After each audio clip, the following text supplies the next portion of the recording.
I really like this bike lock set. It has a very large D shackle that is very nice quality. A very heavy duty cable with two nice Velcro wraps.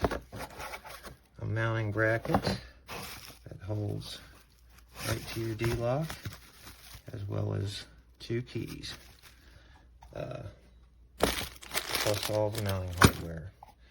For the price, I don't think you can beat it, especially for a brand name setup like this. As you can see, everything goes right together and holds right to your bike.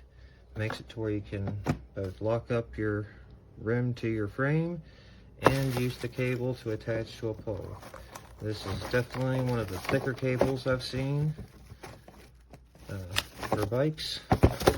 Compare it to this other one I have here, and it's pretty close in size.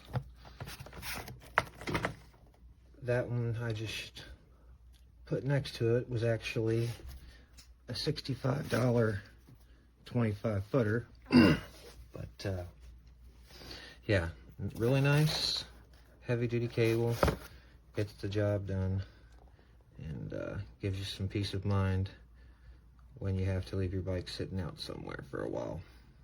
Alright, hope this helps you out.